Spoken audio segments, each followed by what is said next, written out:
comércio de madeira extraída ilegalmente na Amazônia, na África Central e no Sudoeste Asiático movimenta de 30 a 100 bilhões de dólares por ano e é responsável por até 90% do desmatamento de florestas tropicais no mundo. No Brasil, existe sim o crime organizado no setor madeireiro. Apesar de um trabalho para proteger as florestas, o comércio ilegal continua e é forte.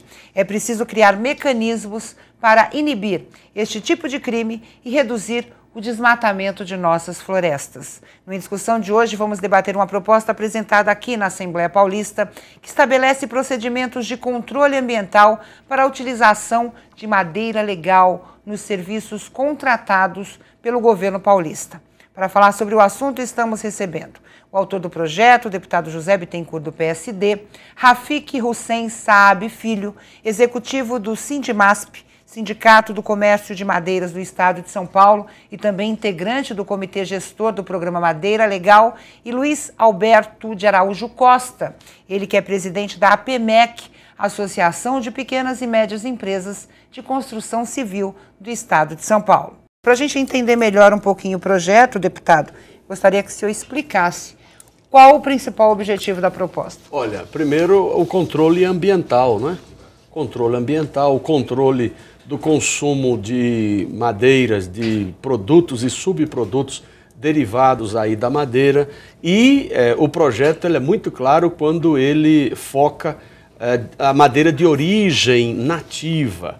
Quero dizer que nós nos inspiramos, este projeto de lei 186/2012, nos inspiramos numa ideia de uma companheira nossa, Silvana Rezende, do PSD lá de Ribeirão Preto, que ela conseguiu, no âmbito lá do município, conseguiu a aprovação desta lei lá no âmbito municipal, e nós queremos agora ampliar para o Estado de São Paulo, que já tem uma política normativa voltada para o controle do consumo de madeiras aqui no Estado, e queremos ampliar ainda mais São Paulo nesse ranking, tá certo, de Estado que controla as suas matas, controla as suas florestas, o seu meio ambiente.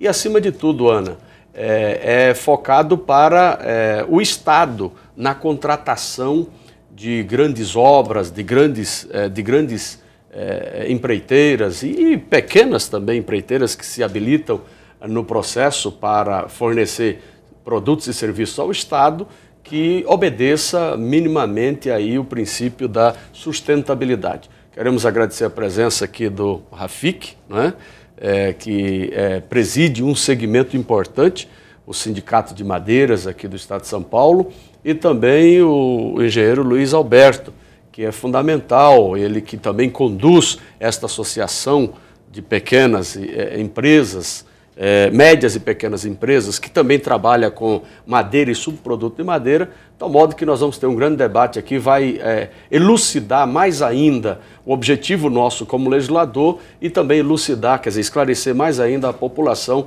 que nos assiste nesse instante. Parabéns pela condução. O deputado falou sobre essa regulamentação que já existe no Estado de São Paulo, Rafik. Na verdade, eu acho que o projeto pode servir mais de modelo para outros estados, porque, segundo informações, a gente tem somente 10% de comércio ilegal de madeira hoje no Estado de São Paulo. Mas como é que se conseguiu chegar a isso? Porque a gente já teve uma realidade muito negativa quando se falava em madeira certificada no Estado de São Paulo. Como é que mudou isso?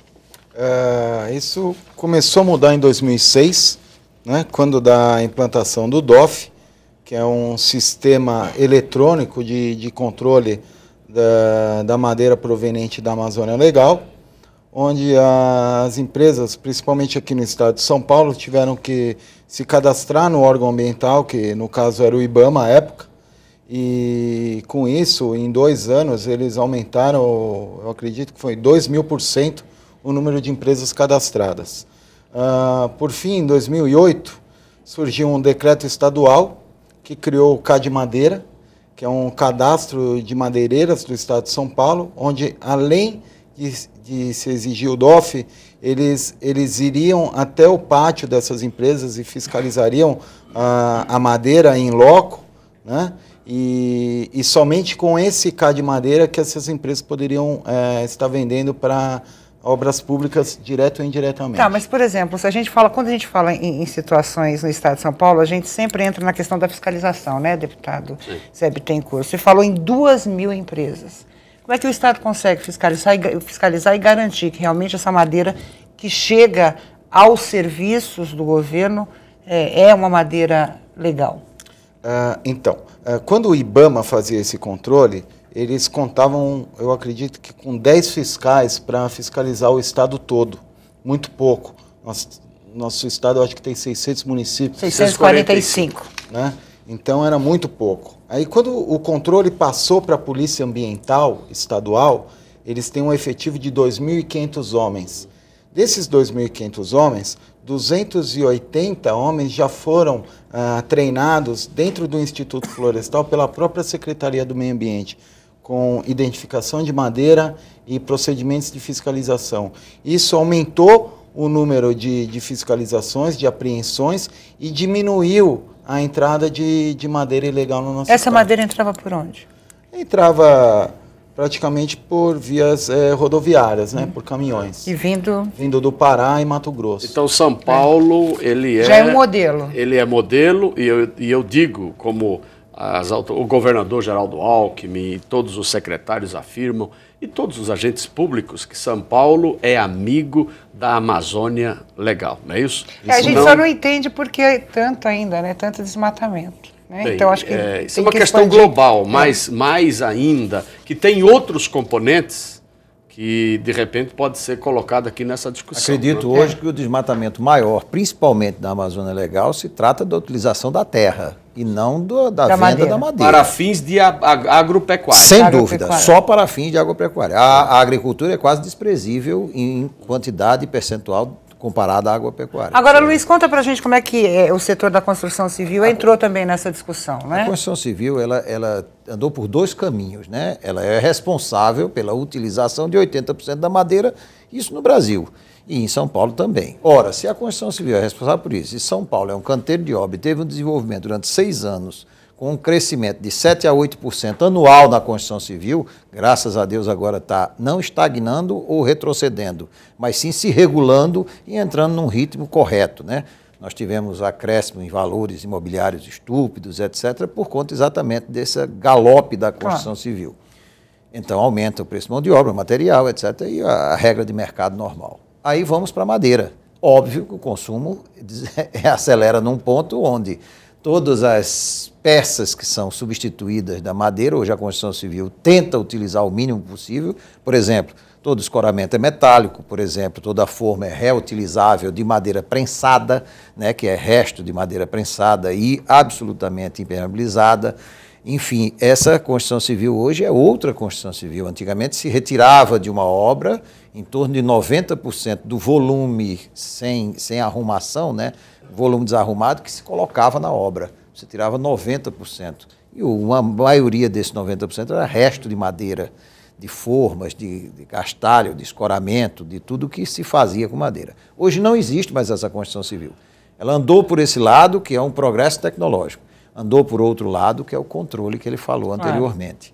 Mas antigamente a construção civil também, naquilo que ela utilizava e retirava, que é um tipo de madeira, né, é a madeira que usa como molde, escoramento, fixação, escora temporária e assim por diante. Hoje ela está usando menos e está usando legal. A madeira que fica, que é a porta, o batente ou o piso, também desenvolveu por dois lados. Tecnológico, o piso hoje é todo de madeira prensada, você vê pisos lindos, maravilhosos, que são de madeira prensada. As portas hoje, elas têm... Quando você fala em madeira prensada, Luiz, você fala em madeira, quer dizer, em resíduo...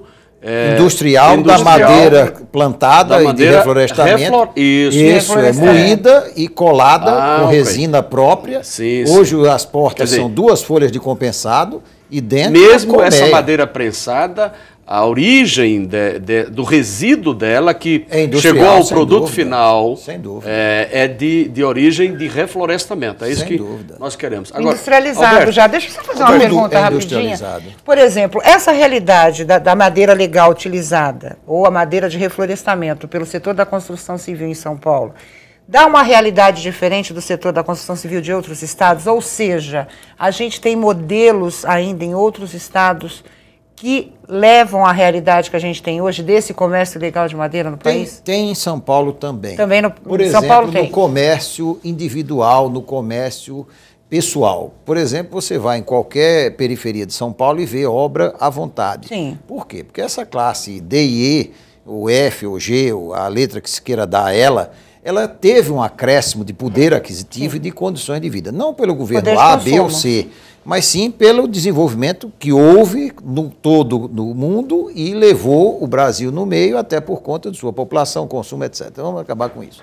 Então, para não entrar, para não desvirtuar, essa população está construindo também. E ela aí não obedece aos parâmetros de tecnologia, como a construção civil das grandes empresas ou até das obras públicas. Quer dizer, está aí os 10% que você falou. Está aí a maioria dos 10%, sem dúvida. Ainda sobra o sujeito que é teimoso e ignorante. Como é que essa madeira é comercializada hoje? Ele só recebe uma nota fiscal acompanhada do certificado de madeira legal. Hoje não há uma empresa que compre madeira sem esse certificado. O trabalho da PEMEC está nessa linha, Luiz Sem Alberto? dúvida. A empresa não pode, de forma nenhuma, ser associada e não está dentro desse parâmetro. Tem empresa não associada? A PEMEC, inclusive, ela Como tem empresas não associadas? Um número grande, é isso que eu quero perguntar. Tem um número grande de não associados. Eu cuido de pequenas e médias, só 320 empresas no estado de São Paulo. E como é que elas são fiscalizadas nesse ponto? Quer dizer, você tem um trabalho com as empresas que são associadas a você. Mostrando... E as que não são, como é que fica isso? Sem dúvida nenhuma, isso tem a condição de passar de uma para outra a ideia de que você comprar uma madeira ilegal, ele está sujeito a uma multa, a dispêndio, a uma condição que vai gerar na empresa dele um problema que vai destruir. Deixa eu me falar uma coisa. Mas você tem conhecimento de punição para isso que eu ia dizer antes. Deixa eu complementar a sua pergunta. Eu tive, por exemplo, em relação à gasolina, nós votamos aqui na casa para cancelar o cadastro, a inscrição cadastral estadual. ICMS. Em relação ao ICMS. A retidão do ICMS. Não, eu estou falando do postos de gasolina. Sim. Você tirava o ICMS dos Não, eu estou me referindo a cancelamento de inscrição estadual quando a fiscalização detectava lá gasolina batizada, chamada adulterada. No setor de madeira. Você tem uma ideia, na Constituição Civil, por exemplo, porque me abre aqui uma luz até para uma proposta legislativa de aumentar mais o poder do Estado, quer dizer, no que tange a um instrumento normativo, um instrumento legal, para a fiscalização dessas empresas que ainda 10% que persiste em utilizar madeira não legal, quer dizer, vindo de origens aí de forma inadequada, e até madeira nativa, não é isso? É um instrumento que o governo teria para fiscalizar mais ainda essas sendo empresas. Que essas 10% não são empresas, são construções mais individuais, construções pessoais. Mas mesmo assim, por exemplo, no Estado e também na Prefeitura de São Paulo, você quando emite uma medição e, seu fato, posteriormente uma nota fiscal de cobrança, você tem que acompanhar naquele serviço constando a madeira, você tem que acompanhar a legalização de sua madeira. O documento de que você comprou a madeira tem a nota fiscal e o certificado de madeira legal. É impossível, uma empresa trabalhar para o governo, e aí, aquela ideia sua, deputado, espetacular, eu esqueci, desculpe, perdão, de lhe agradecer em nome de todas as construtoras, porque é muito melhor que se tenha isso normatizado nos editais também. Ah, sim. O edital porque o projeto contempla isso. Exatamente. Então, veja o edital aí, a hoje sua não abertura. traz isso. Não, ele fala que você faz uma declaração e que deve utilizar, mas o projeto é mais abrangente. Ele vai exigir a utilização e a comprovação. Isso. Então, peço desculpa, Não, eu posso até ler. Não, está ótimo. Aliás, o tema do programa, né, Ana, é justamente esse projeto para nós aqui debatermos e aperfeiçoarmos o projeto. Olha, o edital de licitação de obras e serviços de engenharia deverá estabelecer a fase de habilitação entre os requisitos de qualificação técnica, a exigência de apresentação pelos licitantes de declaração de compromisso, de utilização de produtos e subprodutos de madeira de origem exótica ou de origem nativa e de procedência legal. Então, constar dos editais, é isso que o Luiz está ponderando. A FIC, você tem conhecimento hoje de fraudes em documentos? Há essa realidade ou não há essa preocupação? Não, a preocupação ela existe, né? E existe sim o esquentamento dos documentos, né? Uhum. Quando a gente fala de Brasil, ainda nós estamos um pouco longe aí de você ter um documento e ter 100% de certeza de que aquele documento ele é legítimo, né? Então, o grande problema do DOF, tá? Que nós dizemos, não basta ter DOF, né? É por isso que a gente exige também o CAD de madeira. O grande problema do DOF é porque quando a empresa lá na produção, ela abastece o sistema, né? Esse abastecimento é feito de forma errada, de forma a gerar créditos que ela não teria dentro daquele manejo. Então, a fiscalização no manejo, a fiscalização na hora de licenciar a floresta, que deve ser mais discutida, melhor trabalhada. Porque hoje a situação da informatização faz o cruzamento desses volumes. Uhum. E pode sim ter o documento falso, é óbvio que pode, não tenho dúvida. Mas é rapidamente detectado.